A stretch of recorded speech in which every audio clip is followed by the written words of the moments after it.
Baik, kami dari saya dan Mbak Bartiana akan presentasi tentang fenomena dan tren pengangguran perkotaan, juga kebijakan ekonomi atas pengurangan pengangguran perkotaan. Next, Mbak.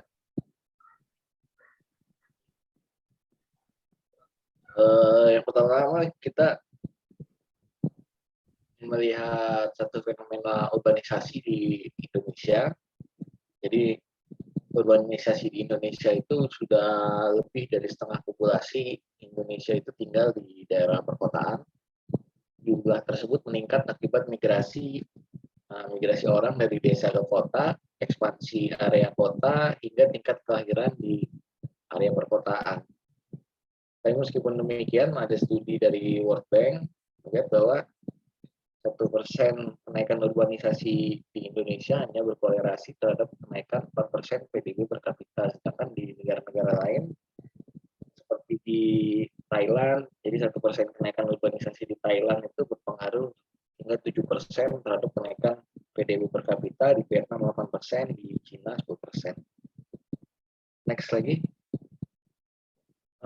Ini satu persentase untuk perkotaan. Jadi kalau kita mau lihat di setiap provinsi, berapa banyak orang-orang di provinsi tersebut yang tinggal di area perkotaan dari tahun 71 sampai prediksinya di tahun 2035, itu memang trennya hampir di seluruh provinsi semua akan tinggal di daerah perkotaan. Kecuali di Jakarta, karena Jakarta itu 100% terus, karena memang Jakarta sudah jadi kota ya seluruhnya. Apa namanya? Sedangkan di daerah-daerah lain, misalnya seperti di Jawa Barat, dia sejak tahun 2000-an tuh 50%, hampir lebih dari setengah penduduk itu sudah tinggal di daerah perkotaan.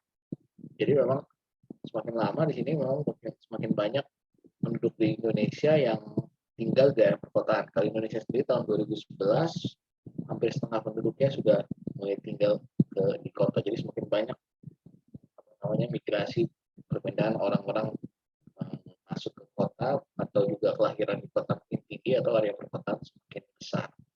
Next lagi. Ya.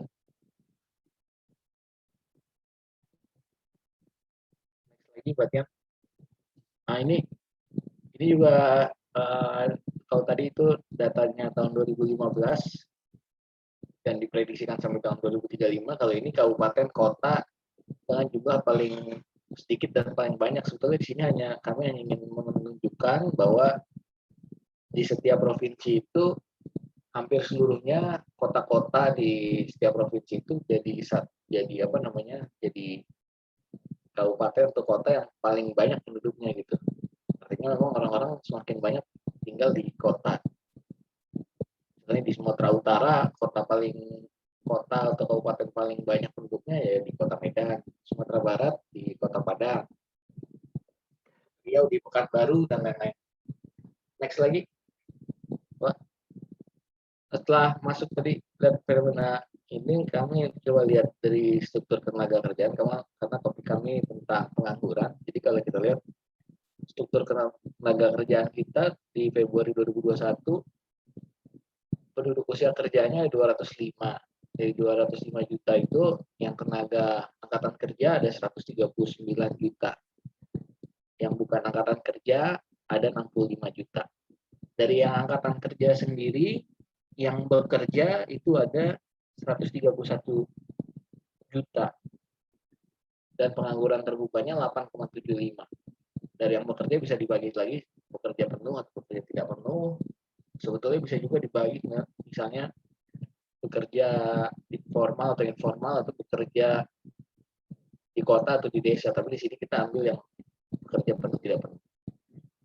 Yang kita lihat dari sisi yang pengangguran terbuka adalah 8,7 juta.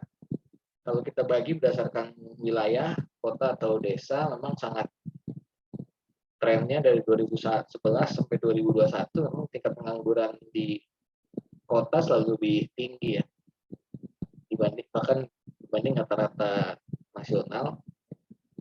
Sedangkan kalau tren pengangguran di desa itu jauh lebih rendah. Next lagi. Nah, ini kita bandingkan penduduk yang bekerja di kota dan di desa, karena sesuai definisinya untuk mata kuliah ini awal-awal, kota itu kan adalah satu lokasi yang kegiatan utama ekonominya bukan pertanian.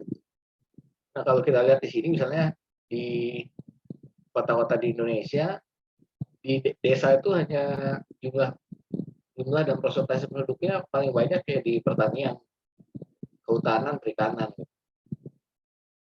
Ada 78% pekerja di sektor pertanian, kehutanan, perikanan yang bekerja di desa. Atau juga pertambangan dan penggalian, 62% dari seluruh total pekerja kita adanya di desa. Sisanya semua sebetulnya adanya di kota, dari industri, apalagi industri, dan terutama di yang sektor-sektor jasa. Karena memang ekonomi perkotaan itu yang ekonomi utama, sektor utamanya bukan pertanian, dan mostly didominasi oleh sektor jasa. Next lagi, Mbak. Mungkin setelah ini Mbak Tian. Iya, terima kasih Mas Adam. Jadi melanjutkan Mas Adam tadi, jika tadi perbandingannya adalah dari 2011 sampai dengan sekarang, kalau kemarin rilis BPS yang terbaru ini dibandingkan juga dengan Agustus 2020, di mana terjadi pada TPT atau tingkat pengangguran terbuka ini terjadi penurunan baik di kota maupun desa. Cuma memang tadi seperti Mas Adam bilang, memang di kota tuh selalu lebih tinggi, bahkan 2 kali lipat dibanding pengangguran di desa. Nah, di sini menurut sumber yang kami baca juga bahwa adanya pengangguran di perkotaan tersebut salah satunya akibat tadi efek urbanisasi, di mana urbanisasi tadi diasosiasikan dengan peningkatan pendapatan per kapita dan aktivitas ekonomi. Sementara itu di desa cenderung rendahnya pengangguran selain karena memang pertanian itu cenderung stabil, juga karena saat ini adalah bantuan dana desa yang membuat aktivitas desa semakin hidup.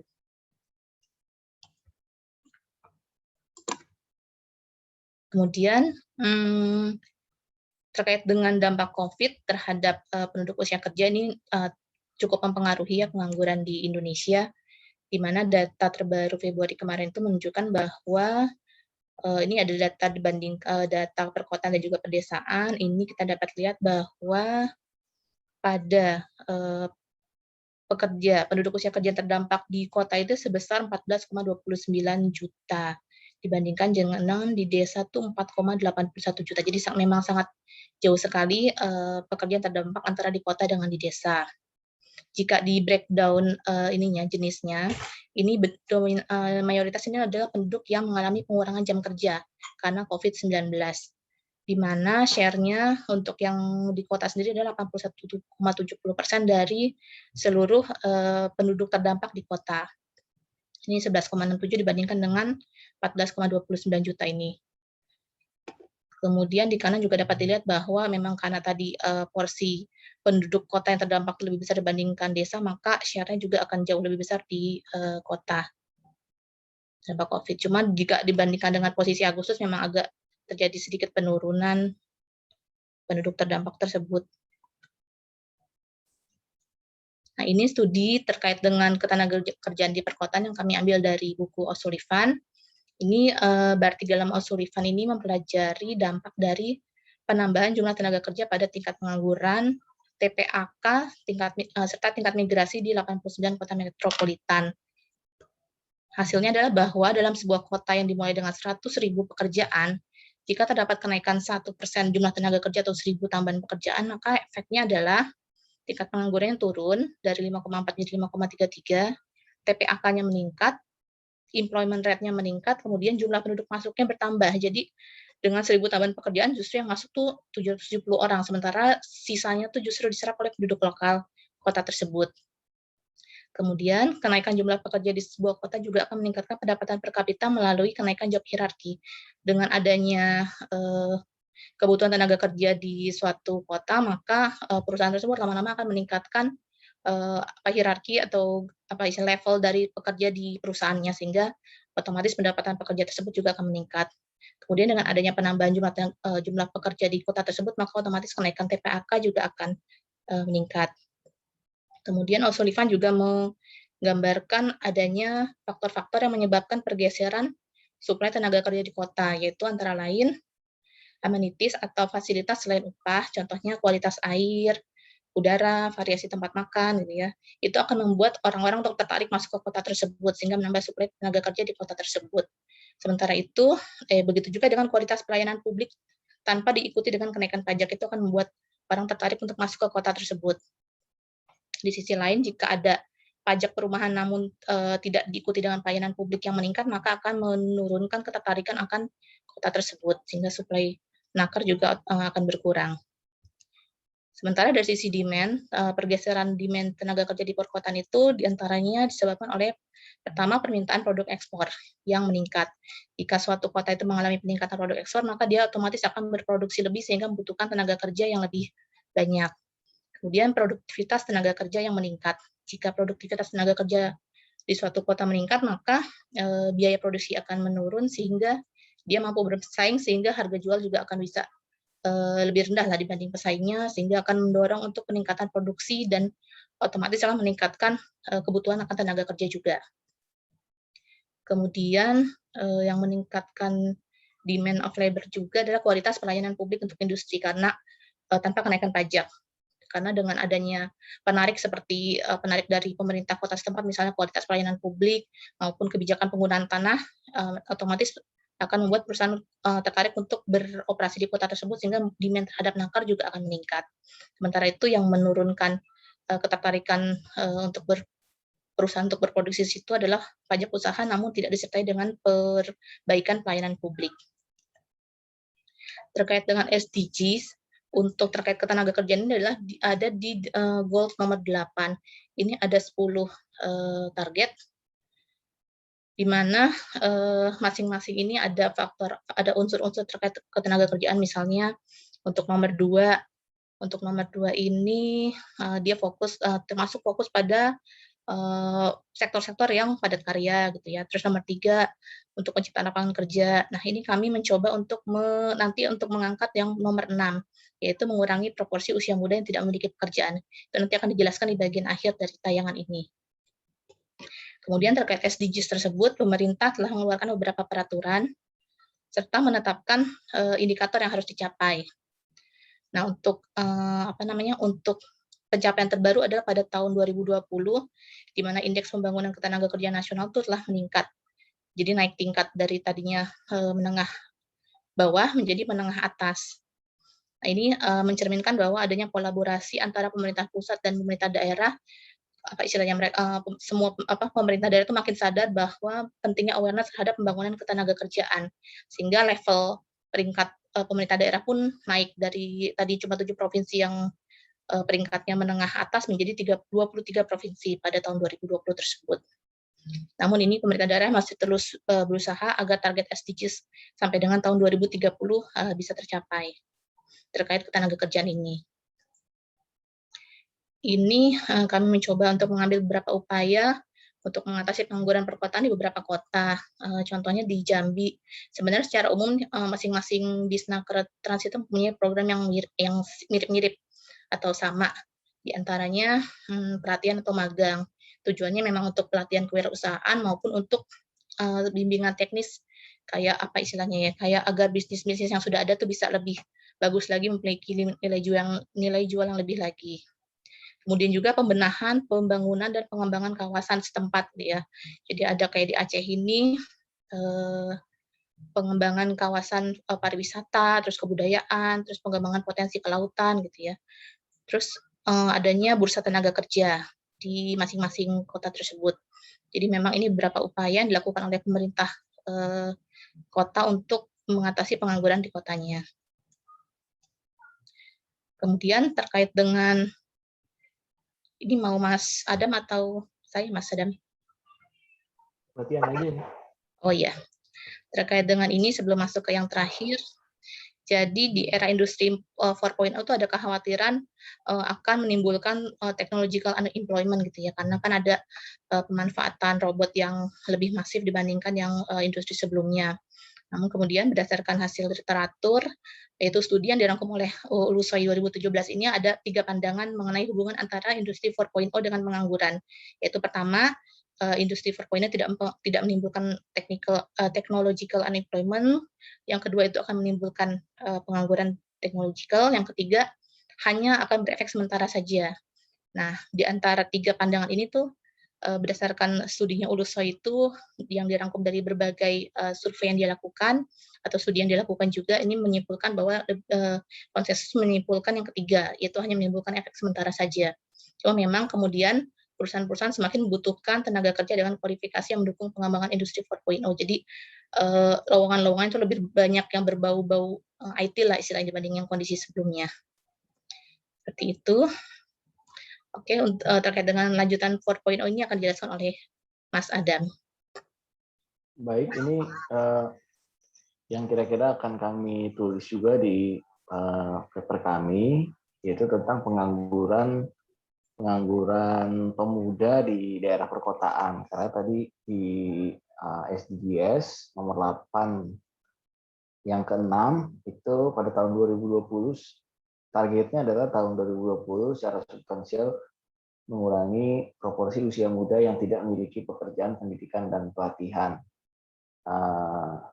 Sedangkan kalau kita lihat yang usia muda itu sebenarnya didefinisikan yang di bawah umur 30 tahun. Jadi kira-kira dari umur 15 sampai umur 29 atau yang mungkin kelahiran 92 sampai kelahiran 2006 gitu.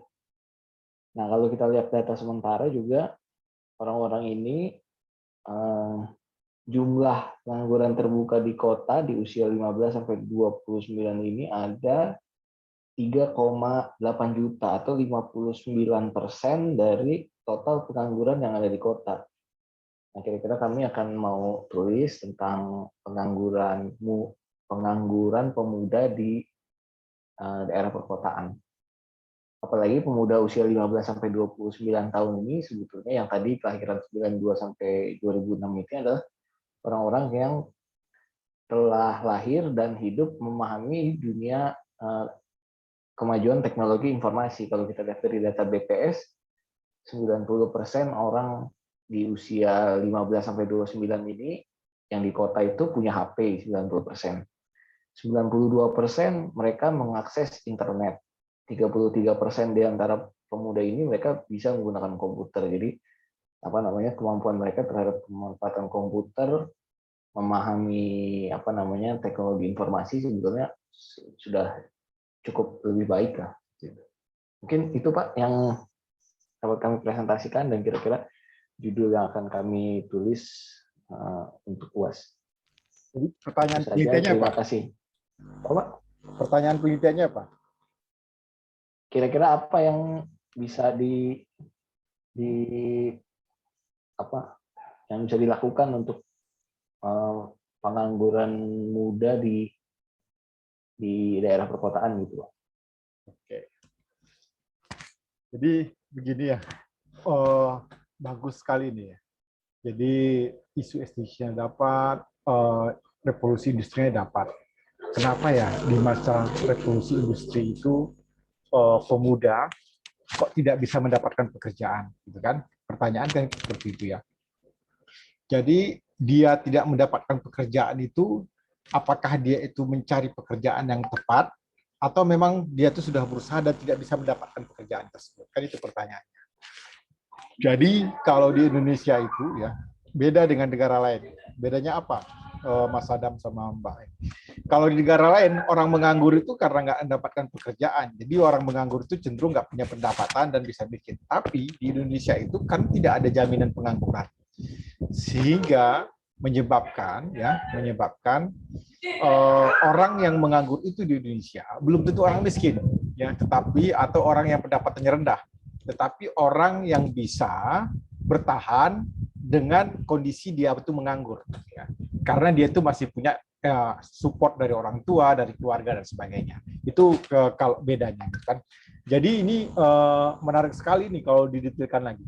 Tetapi kan sekarang ini ada kartu prakerja, pernah dengar Mas Adam, ya kan? Nah, Kenapa? jadi kartu prakerja itu kan mensasar untuk masyarakat yang tinggal di perkotaan ya, yang di perkotaan dan perdesaan yang punya akses ke teknologi ya.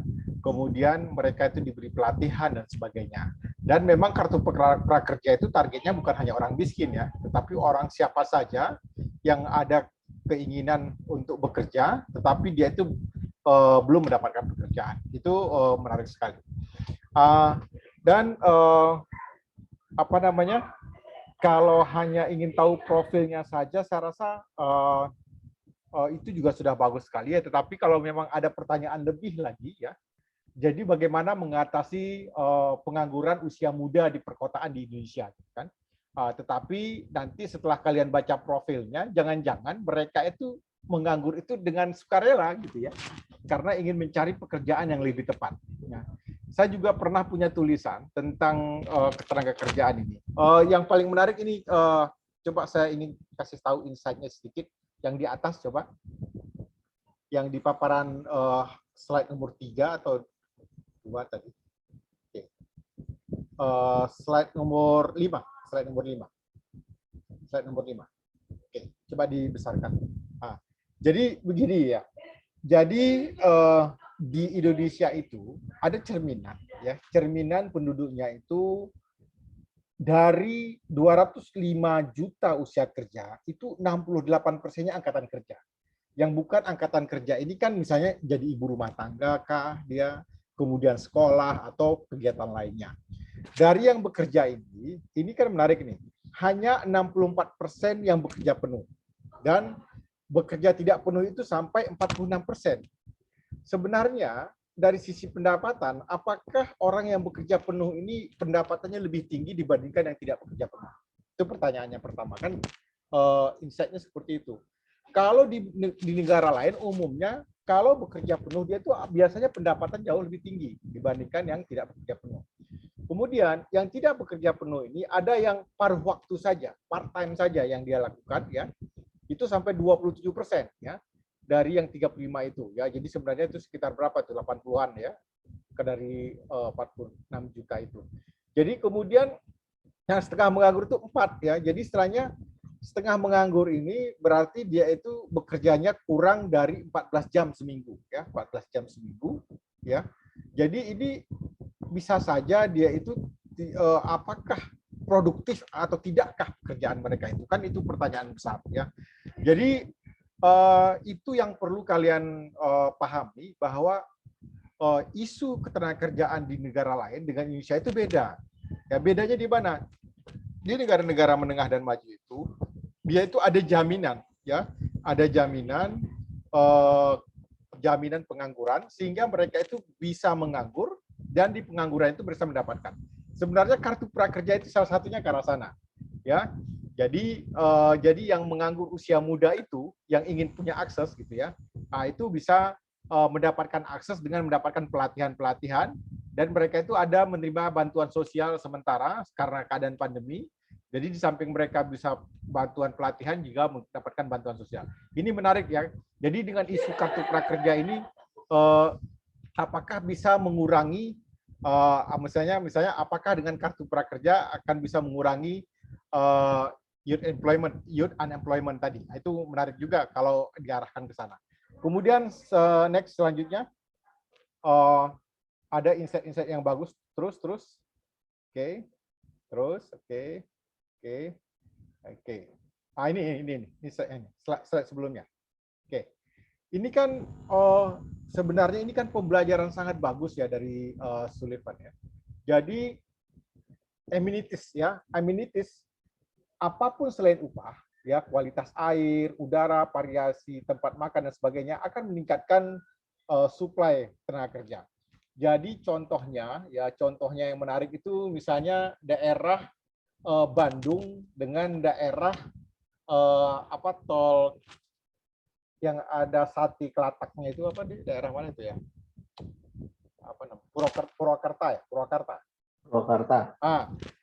Jadi untuk gaji yang sama antara bekerja di Bandung dan di Purwakarta, orang tetap akan memilih bekerja di Bandung.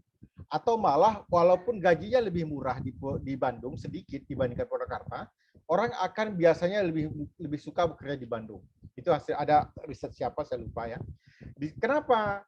Karena amenitasnya itu beda ya, kesediaan rumah sakit dan sebagainya, tempat hiburan itu berbeda gitu.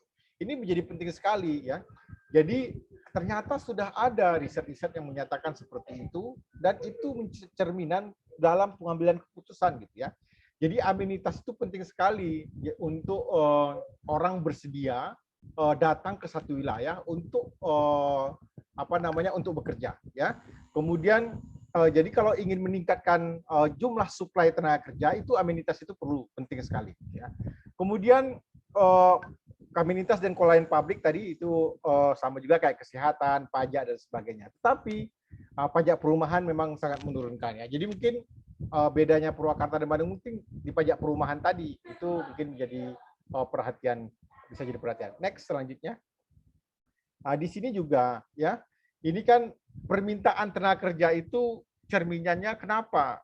Karena ada permintaan ekspor, produktivitas tenaga kerja tinggi, kemudian kualitas pelayanan publik gitu ya untuk industri dan sebagainya, dan kebijakan penggunaan tanah yang firm dan yang menurunkan hanya pajak. Tetapi di sini kalian harus perhatikan ya. Jadi kenapa sih sektor-sektor ketenagakerjaan di perkotaan itu beda dengan di pedesaan? Ya, karena bedanya biasanya ke arah industri dan lain sebagainya. Mungkin ke 2 slide sebelum ini tentang sektor tenaga kerja. Oke, terus ini. Jadi begini. Isunya yang paling menarik di sini ya. Jadi ada di ekonomi pembangunan itu isunya itu adalah kan biasanya percepatan pembangunan ya, isunya percepatan pembangunan. Jadi di ilmu ekonomi pembangunan itu dikatakan bahwa ya fakta di akhir-akhir tahun 80-an trickle down effect itu tidak terjadi di beberapa negara ya. Apa itu trickle down effect? Trickle down effect itu adalah apabila kita membangun di satu daerah tertentu, maka daerah pembangunan itu kesejahteraan itu akan menyebar ke wilayah-wilayah di sekitarnya. Tapi faktanya itu tidak terjadi karena ada bottleneck ya. Tetapi ini terjadi di beberapa negara. Salah satunya adalah Vietnam. Ya, jadi Vietnam itu membangun industrinya itu ada, dan industrinya itu mereka bangun adalah di daerah pusat produksi. Ya. Jadi kalau misalnya di mana pusat produksi sawit, ya, di situ dibangun industri sawit. Di mana pusat produksi karet, di situ dibangun industri karet. Di mana pusat produksi padi dan sebagainya, di situ dibangun industri padi. Kalau di Vietnam itu yang terjadi. Nah, jadi bahan baku itu tidak dibawa ke seperti di Indonesia. Di Indonesia itu bahan baku itu semua dibawa ke Jabodetabek ya. Jadi tahun 80-an itu Jabodetabek itu sebagai tempat industri terbesar di Indonesia, dan trickle down efek kesejahteraan itu tidak mengalir ke daerah-daerah lain. Kenapa? Karena bahan bakunya itu sebenarnya memang dibawa dari Kalimantan, dari Sulawesi, kemudian dari Sumatera, dibawa ke Jabodetabek, tetapi pekerjanya juga pindah ke Jabodetabek gitu ya. Nah, jadi akhirnya urbanisasi itu terjadi terus-menerus. Nah, jadi ini sudah dibuktikan ya bahwa saya lupa pengarangnya. Jadi ekonomi pembangunan itu akan terjadi tinggal landas cepat apabila seperti tadi memang ada tahapan-tahapannya, tetapi tahapan-tahapan ini akan berhasil apabila gitu ya. Jadi sebenarnya faktor produksi seperti bahan baku itu industrinya itu mendekati wilayah tersebut. Jadi pengembangan perkotaan juga merata. Ya, kemudian kayak produktivitas tenaga kerja, jam kerja. Jadi jam kerja itu kalau di Indonesia itu kan mungkin hanya sekitar 8 jam ya. Nah, kalau di Vietnam itu bisa sampai 11 sampai 14 jam kerjanya. Sekitar 12 sampai 14 jam. Nah, itu beda sekali ya. Nah, jadi hal-hal itu menarik perhatian kita. Jadi terus apa sih yang bisa kita lakukan agar tingkat kesejahteraan pekerja itu jauh lebih tinggi? Jadi sebenarnya apakah orang pindah ke kota itu lebih mudah mendapatkan pekerjaannya? Kemudian apakah lebih mudah mengakses ke pendapatan? kemudian selanjutnya apakah dia itu menggunakan bahasa amenities dan sebagainya. Jadi isu-isu tadi menarik ya. Jadi sekarang terakhir ke isu-isu yang masukan saya tadi ke belakang tadi, mungkin di youth unemployment tadi mungkin bisa dihubungkan dengan tadi, dengan undang-undang cipta kerja, dengan apa namanya, dan juga dihubungkan dengan apa namanya, kartu prakerja. Oke. Silakan, mungkin teman-teman yang lain ada pendapat, silakan. Atau dari Adam sama ini ada pertanyaan. Ini bisa kalian jadi tesis ini, bagus banget.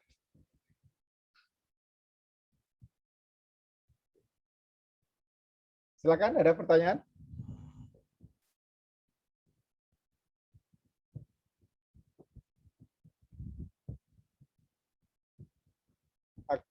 Kemudian satu lagi kan isu terakhir itu kan banyak sekali ya.